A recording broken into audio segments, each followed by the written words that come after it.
This dilemma is faced by every student who wants to give JEE or NEET exam after 12th.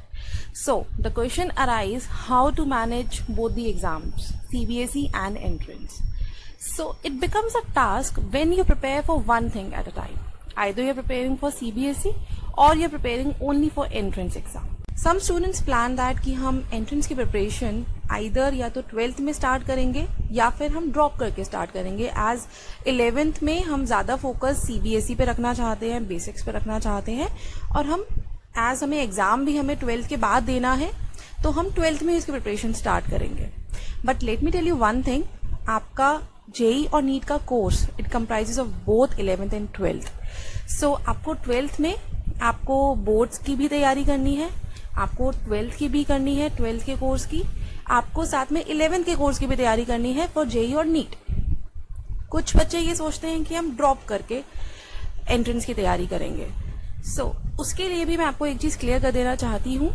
अगर आप drop के लिए plan करते हैं सो आप अपने बोर्ड से और बाकी के सब एग्जाम से अराउंड मई तक फिनिश होते हैं.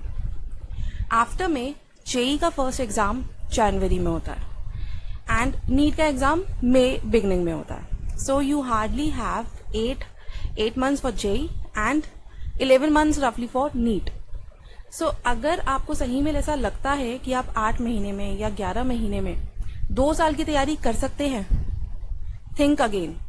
अगर आप उन 2 सालों में भी तैयारी नहीं कर पा रहे हैं तो क्या आप स्क्रैच से उन 8 महीनों में तैयारी कर पाएंगे, स्पेशली 11th का कोर्स जो आपने ऑलमोस्ट 1-1.5 साल पहले पढ़ा था. Think again. Drop is an option जब आपने एक्चुअली में 2 साल एंट्रेंस की तैयारी करी है और उसके बाद आप उसको स्टार्ट करना चाहते हैं. अगर आपका अच्छा रिजल्ट नहीं आया तो आप उसको एक चांस और देना चाहते हैं.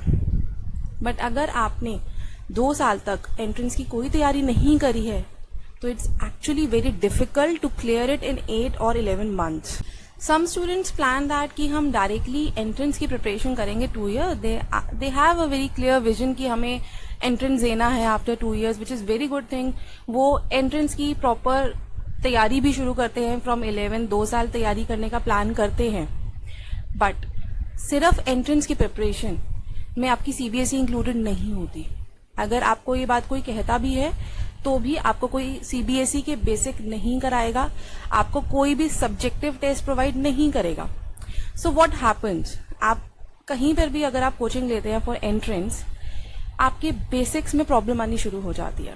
आपके 11th के CBSE के स्कोर्स अच्छे आने बंद हो जाते हैं, जिसकी वजह से आपको भी और पेरेंट्स को भी दोनों को ये कंसर्न फील होने लग जाता है कि there must be something wrong, हमारी प्रिपरेशन में कुछ गड़बड़ हो रही है, हमारे कंसेप्ट अच्छे नहीं है, इसीलिए हम 11th में अच्छा परफॉर्म नहीं कर पा रहे हैं.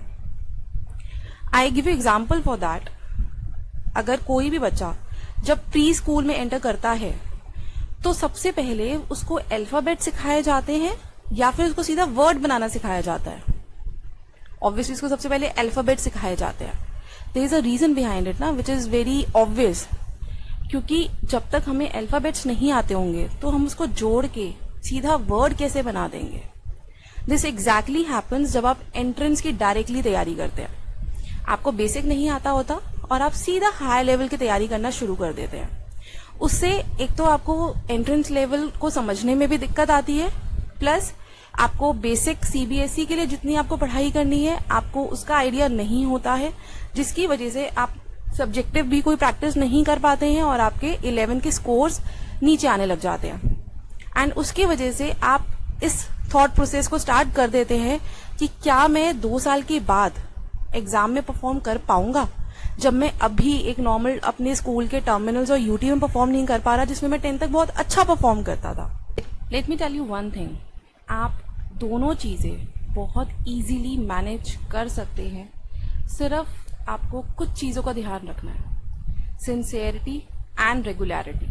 अगर ये 2 चीजें आप 2 साल तक कंटिन्यू कर सकते हैं ना, तो आई कैन गारंटी यू कि आप दोनों को बहुत अच्छे से मैनेज कर पाएंगे. नॉर्मली हर बच्चा 11th का बच्चा जब वो 11 में एंटर करता है ना, ही और शी थिंक्स कि अभी मैं 12th में तो बहुत मेहनत करके आया हूँ, अब 12th में मेरी बोर्ड की क्लास है तो मुझे उसमें तो मेहनत करनी ही पड़ेगी. तो 11th तो मुझे लाइटली लेनी चाहिए। 11th तो मौज मस्ती के लिए है, उसमें ज्यादा मेहनत नहीं करनी, अगले साल मेहनत करेंगे और अभी हम करके आए ही हैं। बट अगर आप साइंस ले रहे हैं और अगर आप एक्चुअली में 2 साल के बाद जेई का या नीट का एग्जाम देना चाहते हैं, सो प्लीज ये मिथ दिमाग से निकाल दीजिए कि 11th इम्पॉर्टेंट नहीं है। 11th बहुत इम्पॉर्टेंट है। उसके लिए आपको डे 1 से सिंसियरिटी एंड रेगुलरिटी चाहिए। देयर इज नथिंग लाइक कि सीबीएसई के सिलेबस में एंड जेई नीट के सिलेबस में कोई डिफरेंस है, नहीं, ऐसा कुछ भी नहीं है। सिलेबस का डिफरेंस सिर्फ 19 और 20 का डिफरेंस है। बाकी डिफरेंस जो है वो एक्चुअली में लेवल का और एग्जाम के पैटर्न का डिफरेंस है। जेई नीट का एग्जाम ऑब्जेक्टिव होता है, सीबीएसई का एग्जाम सब्जेक्टिव होता है, एंड जेई या नीट का लेवल थोड़ा सा हाई होता है। At Vimukta we provide you a balance between CBSE and entrance. First, we start with CBSE classes, and whatever topic we cover in CBSE, then we take it to the next level, that is the entrance level in the entrance class. So basically, आपको ये पता है कि आपको CBSE के लिए कहाँ तक पढ़ना है और आपको entrance के लिए कहाँ से start करना है. Secondly, हम आपको दोनों एग्जाम्स की प्रैक्टिस कराते हैं, CBSE that is subjective practice and entrance that is objective practice. So जब आप दोनों के फ्लो में चलते हैं तो यू नो कि आपको किसका आंसर किस तरीके से लिखना है।